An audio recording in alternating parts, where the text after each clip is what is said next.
Hello everyone and a warm welcome back to Abundant Automation. So we shall finish this whole production module up by, well, supplying it with everything it needs. So up here this doesn't really involve much thinking, we just need some stuff from there, some stuff from there. I don't really want to do double inserters really. And here we need one from there, one from up there.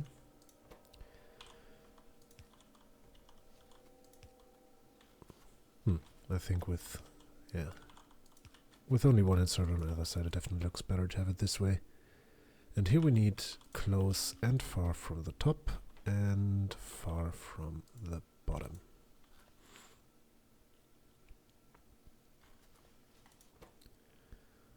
Right, you keep shoveling on in. Oh yeah, and you... oh well. It's fine. Don't really need to go that far, although we can just stick you in. Okay, now you have everything that you need. And you're producing me the stuff that I want. Very nice. Right, down here we said we want to supply green circuits and steel, which should then be pretty much everything we ever need.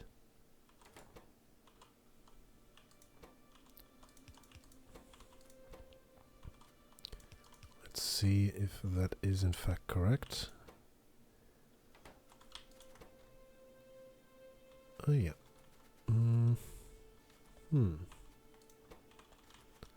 So about that,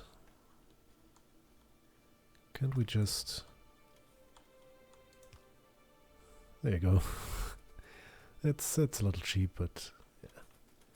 Saves me the effort of going underneath the whole bus there. Alright, and then here we only need to come in from the top with what again? Steel. So let's bring you over. And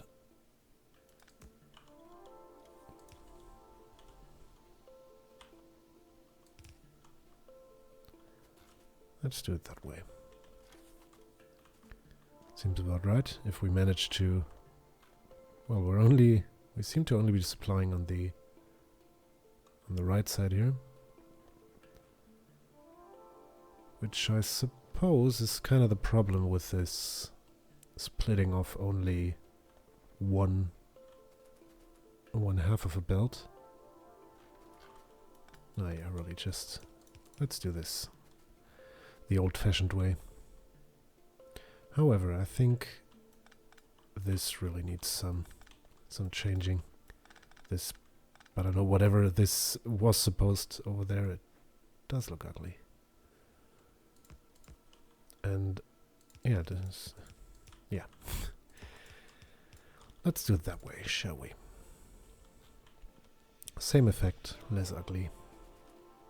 It's a good change in my book. Alright, so you will be going through here, pick up from there, pick up from here, and from there, and from there.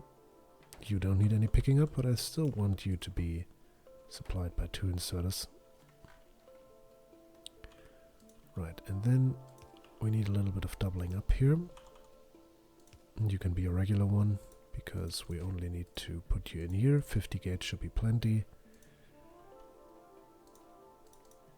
And you will insert if we have less than... I don't know, let's call it 1,000. Less than 1,000 in there. And then we just need 1 inserter from down below, which supplies this one. And then that's, I think, about everything. Right. That should be everything we could or would ever need requestable for our this base. So yeah, happy times. And with that said, I think I want to start working on a couple of things here. First of all, these 2 lanes, really. I mean, that's not how it works. We want a little more of that. Although, yeah, this thing. I mean, this is inserter production, alright, but it's kind of... I would like some long-handed inserters in there. And we can't really squeeze them in here, can we? We would need regular inserters, and those would need to be... Yeah, it would just be a horrible hack. And another thing... Beacons. Let's think about beacons for a minute here. So we have...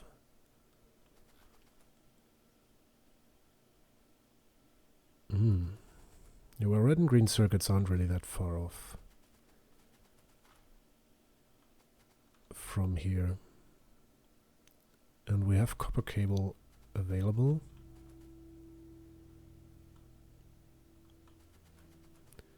Only thing we need is steel. Oh no, these aren't red and green circuits. I was thinking about this there. We could just add another line down here and make it even more ugly. How ugly would it need to be, really? I mean, we're doing a line of green and red here, and we are having steel up here.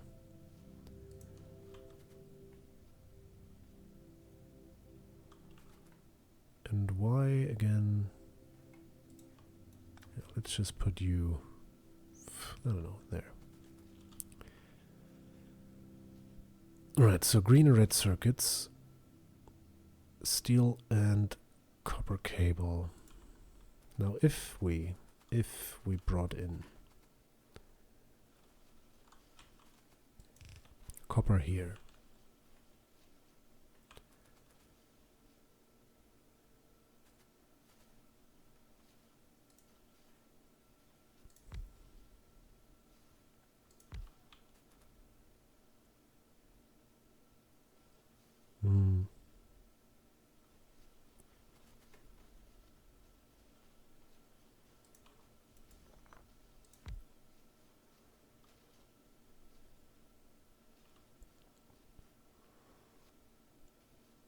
I'm having kind of a brain fart here. I'm feeling that this should be really easy. I mean, let's have a look. All right, so we could take steel from up there, and then we could also... Yeah, it really is easy. All right, let's do this.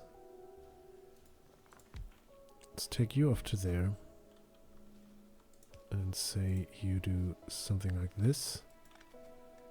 Now this is a little off center, so let's not do it like that.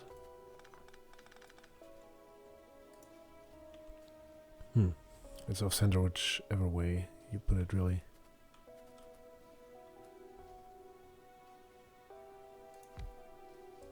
No, but this isn't too bad. Alright, so you do this, and then let's say you are basic beacons. And you're copper cables. And you take copper from up there. And then you will have steel and green circuits from that line over there.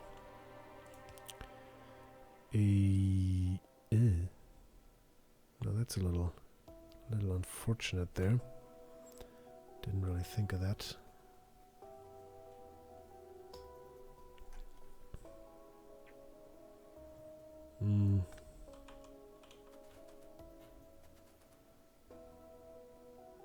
No, we have another red circuit line, it's up there.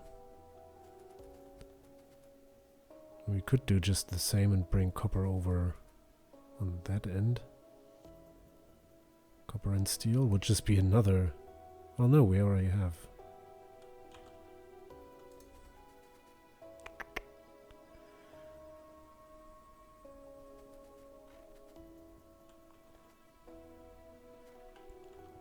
me think here for a minute.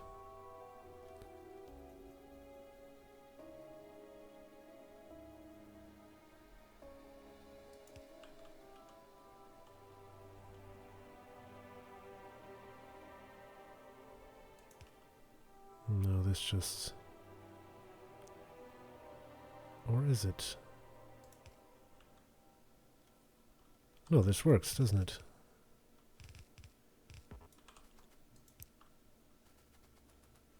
Yeah, so these are red circuits.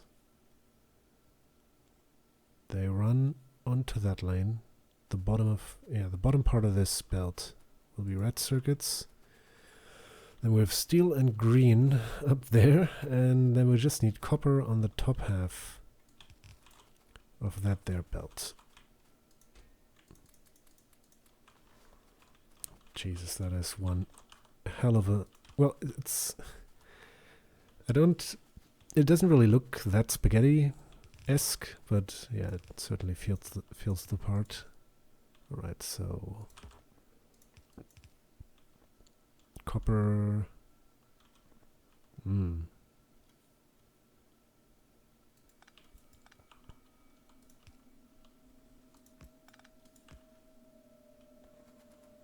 So that's copper. And then someday in the future, red circuits will come through there, be put onto that belt, and all will be well. Same with steel plates for the other thing. And then we just need some way of getting the things out there. Just limit this to 1 stack. I don't know, I think beacons only stack to 10, I think.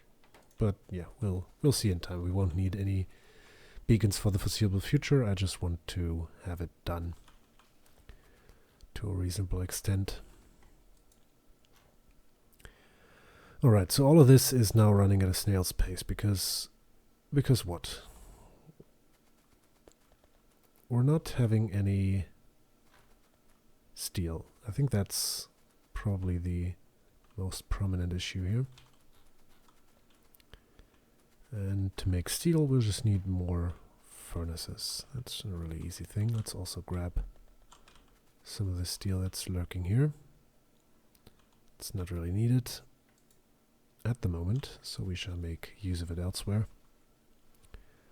Also, this is very far up the capacity here, which is a good thing. Also, batteries are backed up now. Also a good thing.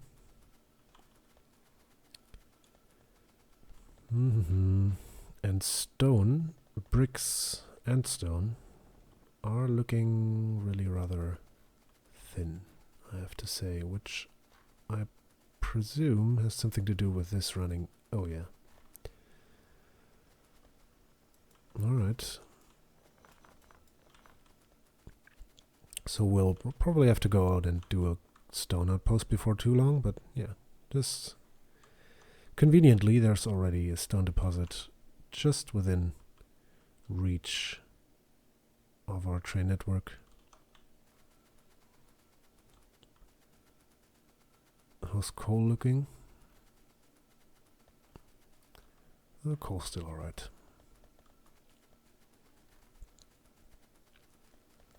Alright, so stone and steel. Let's do steel first, even though yeah, we need stone to do steel, really, because we need more furnaces for that. Let's see if we can't reap some of those furnaces we produced automatically down there. So that's 32. This brings us up then to what? 56. That's... yeah, that would enable us to upgrade to a full red belt of iron running out of this, because a red belt is double the capacity of a yellow belt, and then a blue belt is 3 times a yellow one. Do we want to do that? Just seems like a bit of a waste to go, a waste of time really, to go from yellow to red and then to blue. instead of going straight to blue. So I think we'll do the latter and work from there. What that means though is that we really will want to upgrade, well, pretty much all of these, or a large part of these lines. Oh well, we have enough iron and oil for the moment, so we might as well get on with it. And then this can serve as a blueprint for all the things to come. Alright, so we don't need... Now let's just turn this off for a moment here. We're already producing next to no steel, so it doesn't really matter if we produce actually no steel for a while. And why do I even have pocket pots?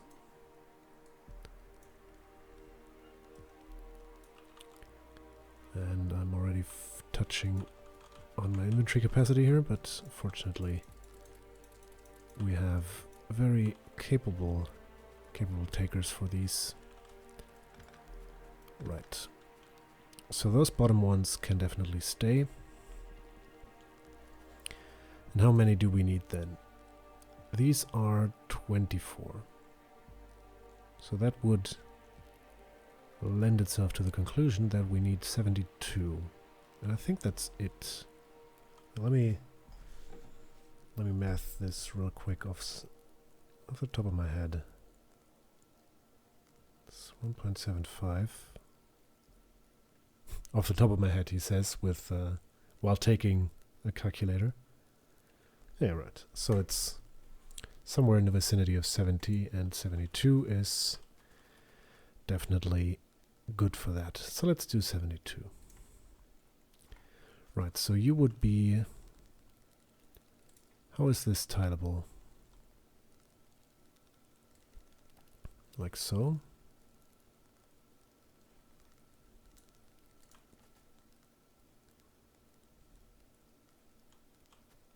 Yeah, it's 3.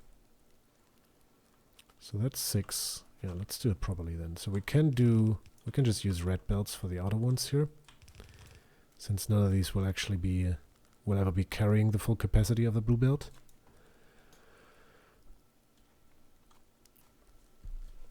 Yeah, and then what? So we have 18 per quadrant essentially. So 18 on this side before doing the the barrel roll. No, before doing the load rebalance. All right, let's grab a couple of blue belts to aid in our construction purposes. Blue belts. Yeah, we're gonna need a few. Might as well grab them.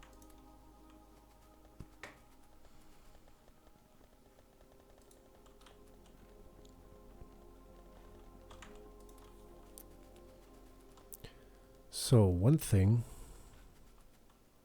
is we'll also need coal quite a bit further up the chain, and I'm not too... Oh yeah, I did already outline the coal here. So that's handy, because it means we can just do this and have this come over all the way. Yeah, and then you need to gum down this way. Now here's a little issue. I think it would be best to just go all the way with this and upgrade all of the coal to the new height, because otherwise we'll just be running into issues here, there and everywhere. So that is in fact what we shall do. So what we're currently doing is something to this effect. Let's continue in that sentiment. And then coal will run down that way, and the same applies over here.